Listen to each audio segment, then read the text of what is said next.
Okay, so this is a video. I hope it's not too loud. There's some people on the phone nearby, and I switched the volume up on the computer. We'll see how this all works now. What we did in our last video, if you watched it, is we extracted data from various companies. The problem is that some of these companies we're not going to want to include in our analysis. This company we didn't even get the stock prices for. Obviously, I should have deleted this from the group. There's another one, same problem. This one is probably okay. It just didn't have 2015. This one, we only have 4 years of data. And let's say that, okay, 1, 2, 3, 4. We want to get at least 2011 data. So now we can make another page. Why don't we press Shift F11, and we'll call this page data. How about complementary selection? Okay, and let's put this after the extraction of the data. It's kind of silly that I included some of these companies in anyway, but let's how about we'll do this. We'll first just put an equal sign and get our ticker symbols. These could be anything, of course, and I don't know, we had about 74 or something. Is that how many we had? So we had actually go down here to about 97. Now what I'm going to do is let's determine how we might want to present this data. So in the data analysis, we don't want to present some of these other companies. So why don't we go and get the 2011 stock price? Of course, we're going to have a similar problem with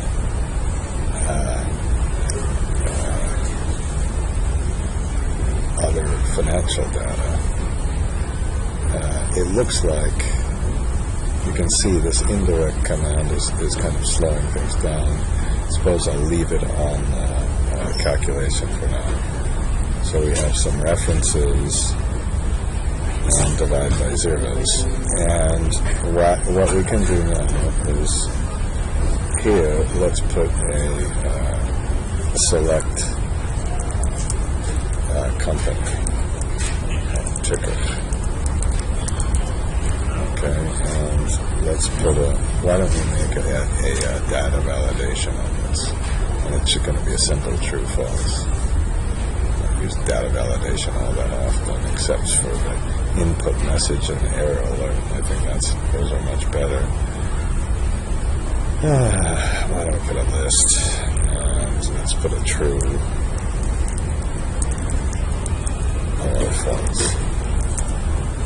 Okay.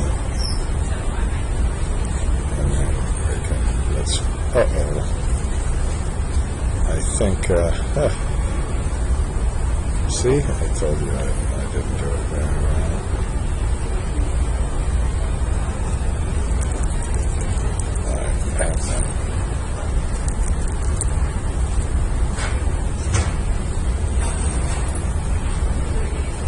Okay, now how about we'll just copy this. Okay, and then we want to make this one false, and let's make this one false. Okay, and let's make this one false, and this one false. Okay, here we have a couple more. And I think what we should do is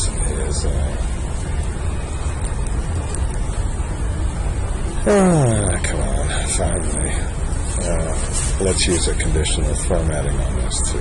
Okay.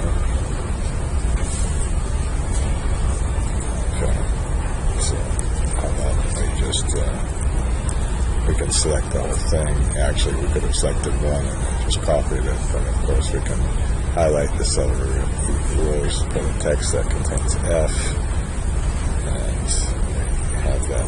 Now, the next thing we're going to use is we're going to use kind of concepts with the match and index. So let's make another counter.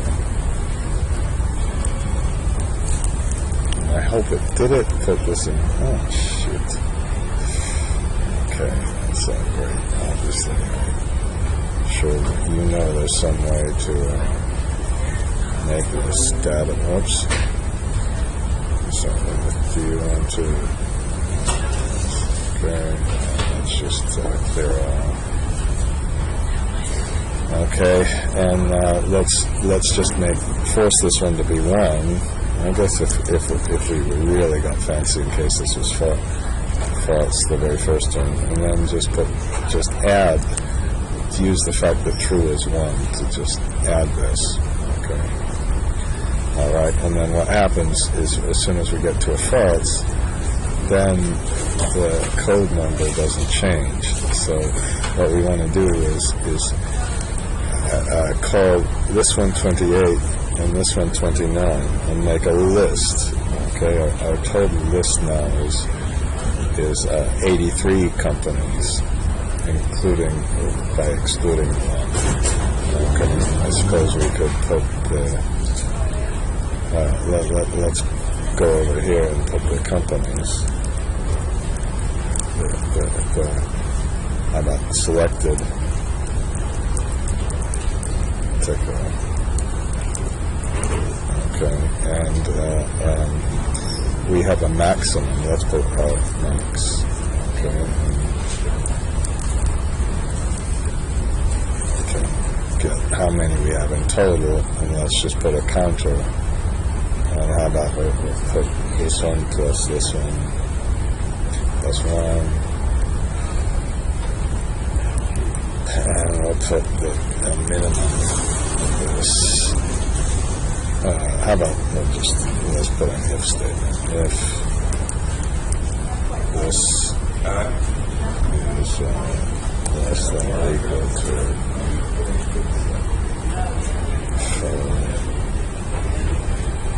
then we'll do it. Otherwise, we'll leave it as false. I don't know if that's a fantastic way to do this, but okay, because we want to make it really flexible.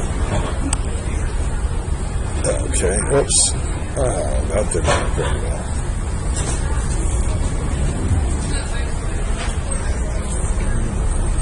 Okay. Well, let's finish this now. So to do this, we can let's try something. If we look at this against this, then we can take this. Let's see if that works. It might take the last one or the first one. So it didn't work because 28 should have been the sorry about that. So let's put the match, and what we need to do is to make sure when we match this against this number, and we don't want an exact match. I think we want 1. I think we want to leave it. So this gives us our row number. Could even leave that row number, but for now, let's put the index in there. And whoops. Okay. Whoops. Of course. Put this in.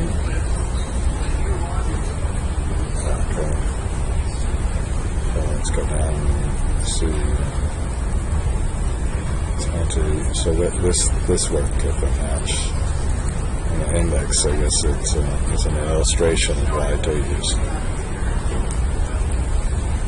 Okay, and this one we should do differently, just a minute. I decided to do this much simpler. So let's just make a counter, nothing fancy on the counter, let's just add one or do whatever you'd like to do on that one. And then let's compare this counter and make sure it's less than or equal to the maximum. Okay. Oops. Come on. And then once we get to 83, it's false. So we could do this. And I think what we should really do is let's put the match there.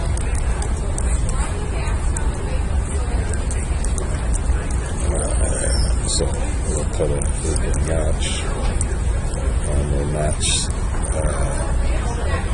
this against this one. Oops.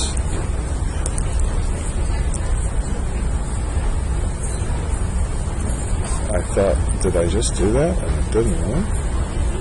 Okay, I don't know you saw what I did, I didn't see what I did.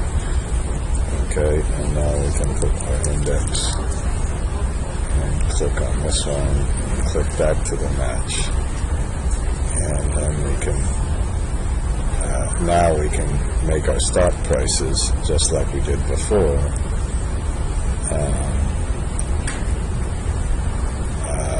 Let's make the stop prices for all these numbers. Yeah, I think we can do this. You know, what we should have done is, how about,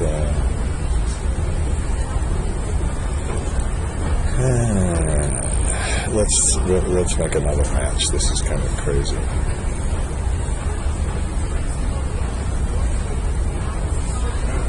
Stock price, stock, match.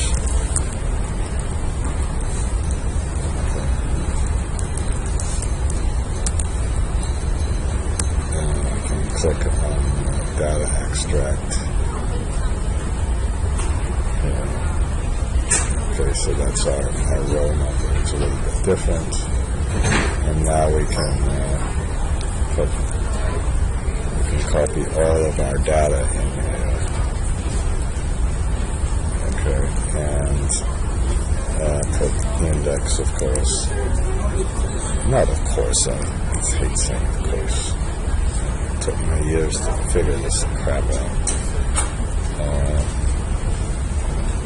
Okay. And then we put this. Okay.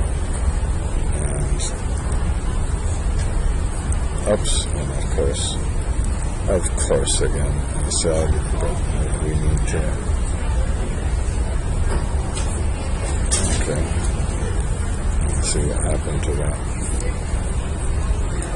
Stock price. I assume it went down in 2008 and 2009. It went even further down. So it went up and down, and of course again. God damn it. Now we've got all of these. So we did have some divide by zeros. Looks like, why did these 411s? Looks like we have to wait for a minute. I'm gonna press, if you press, what is this, Shift Alt F9? Okay. I'm worried about these ones. I'm going to stop it for a minute. Now, am I resuming? I hope I'm resuming. Guess I'm resuming. Okay. Here's the thing. How could I have done this? Looks like we have some double here, so we better make these false. Why did we have some doubles here? There's another double.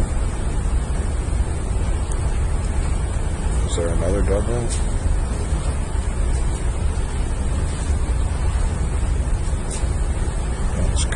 So, okay. So you see when you should stop me, but you can't. Okay. Now, okay, it still is a mess. Shit, I'm gonna have to pause again. And it appears that I had to put a match with 0 here. And when I put a match with 0, we don't have these problems of the double numbers. Okay. This one, why did we have a problem there? This sugar thing.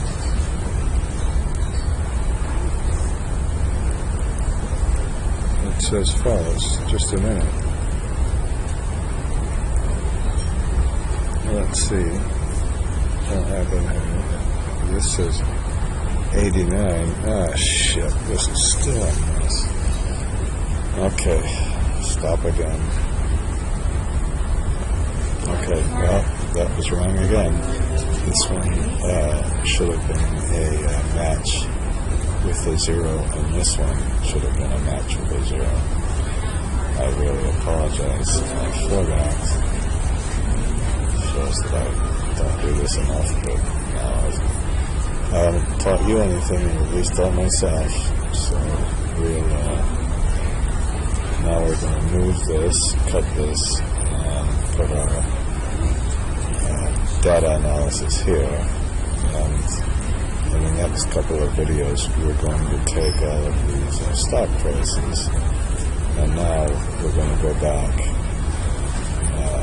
This is the company selection. This is our data extract. This is our menu sheet. And now we're going to add the income statement, balance sheet, cash flow, and summary from Market Watch, so we can just select any of these. Okay, so let me save this file